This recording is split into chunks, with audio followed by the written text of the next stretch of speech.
بسم الله الرحمن الرحیم. ګرانو ملګرو، تاسو ته په لرن انګلیش ان پښتو چینل کې په هراله او ستړي مشوم.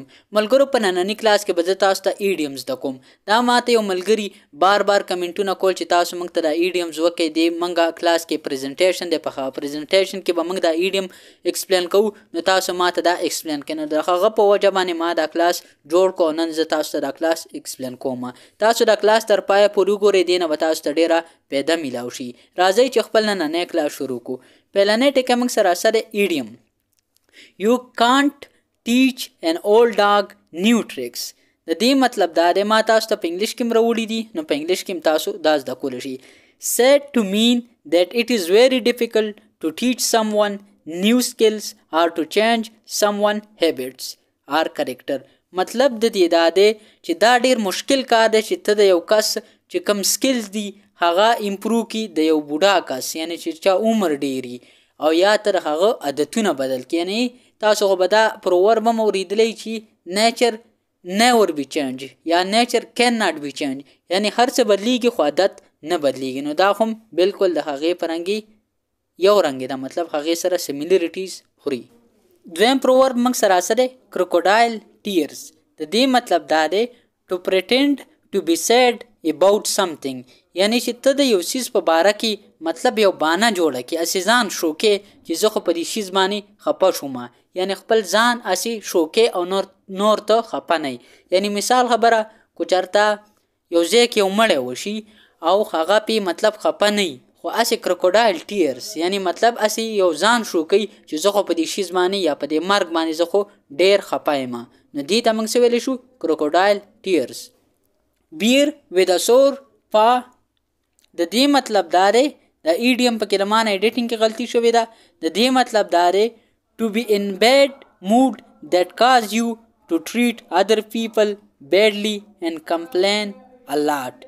د دې مطلب دا دی چې ته مطلب په خراب موډ کې کنه او هغه ته داسې جوړ کی چې مطلب ته نور خلکو سره داسې چلیږي badly، مطلب ته هغو سره غلط چلیږي. and complain a lot، یعنی ته کمپلین کې چې یاره مطلب دا څه صورتحال دی یا دا هر څه خراب دی یا داسې دي یا داسې دي. نو د دې مطلب دا دی چې ته مطلب کله په یو خراب موډ کې نو دا بیا ته داسې جوړ کی چې ته مطلب نورو خلکو سره هم غلط چلیږي او ته بیا کمپلین خو هم کې چې دا شیز داسې دی او دا داسې خراب دی او دا داسې خراب دی. have a well of a time.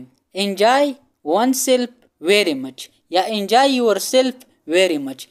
د دې مطلب دا دی چې ته کله یو ځای ته مطلب لاړ شي، هلته چېرته پروګرام یا ښه خوشحالۍ ځای او ته په هغې کې ډېره انجای وکړي، یعنی خپل زړه ته ډېره خوشحالي ورکړي. نو دې ته موږ څه ویلی شو؟ have a well of a time، یعنی ته په یو ځای کې ځان انجایمنټ وکړي. to rate on somebody. د دې مطلب دا دی to not be loyal to someone، یعنی چې ته یو کس سره وفادار نه یې. چې ته کله یو کس سره وفادار نه یې نو مطلب ستا یو ملګری دی او ته هغه سره وفادار نه یې، هغه چې تا څه ښه کوي ته ورڅه بس ښه نه کوي. نو د دې to rate on somebody د دې مطلب دا دی چې ته کله یو کس سره وفادار نه یې. بس سمپل اسان دغه دی. کو بیا هم تاسو ته څه مسلې ما ته په واتساپ SMS کوئ، زه به درته ایکسپلین کوم. تاسو ما ته کمنټ سیکشن کې کمنټ وکړئ، نو هغه بیا ما ته لږ مشکلي او زه نن ډېر ستړی وم، خو بیا هم ما تاسو ته دا پروورب راوړي خو زه اوس مخکې ځو نور پرووربس هم دي، دا هم درته ایکسپلین کوم. cold turkey. د دې مطلب دا دی give up. د دې مطلب څه دی؟ give up. give up څه ته وایي؟ give up یو څیز پرېښودو ته وایي چې ته مطلب یو کار دی رانیولی ته وایي چې دا کار به زه کمپلیټ کوم او بیا ته هغه پرېږدي. نو د cold turkey مطلب دا دی give up، یعنی یو څیز یا یو کار پرېښودل. don't count your chickens before they hatch. د دې مطلب دا دی you should not make plans that depend on something good happening before you know that it has actually happened. یعنی ته په یو څیز باندې مطلب دا ډیپینډ نه کې چې مطلب دا کار به همدغه رنګي وشي. دا مطلب چې حقیقت کې دا کار شوی نه نو ته به داسې نه وایې چې مطلب دا به داسې وشي. نو چې دا کله حقیقت کې نه شوی نو دا دې باندې به موږ بالکل یقین نه کوو، یعنی امید به ساتو خو دا یقین به موږ نه کوو، شور به موږ نه یقین به نه ساتو چې دا کار به داسې وشي، یعنی دا کار بدلیدی خو هم شي. هین فیکټ د دې مطلب دا دی دا یو موږ سره فیګر اف سپیچ دی. فیګر اف سپیچ تاسو نه پیژنئ او دې ته ستاسو د زده کولو هم څه ضرورت نشته. که چاته له زده کولو ضرورت وي په هغې به زه بیا ویډیو جوړه کړم. د دې مطلب دا دی to say that husband is under the thumbs of his wife. wife معنی دلته ایډیټینګ کې غلطي شوې ده. تاسو wife یعنی د هین فیکټ مطلب دا دی چې یو کس مطلب د ښځې د اډر نه لاندې. دې ته به موږ څه وایي؟ هین فیکټ. یعنی دا موږ سره ایډیم دی.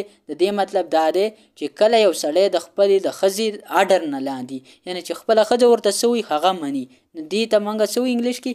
هین فیکټ. د دې مطلب همدغه دی. اپلای ان د ointment. د دې مطلب دا دی a minor irritation that spoil the success or enjoyment of something. یعنی چې یو ورکوټه شانته مسله راشي او دا ټول ارسه ختم کی.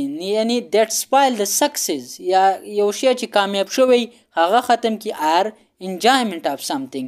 یعنی تاسو اوس مطلب یو ځای ته واده له لاړ شئ په هغې کې یو کس بیمار شي او ټول د واده ټول سور یا ټوله مزه ګډه وډه کی.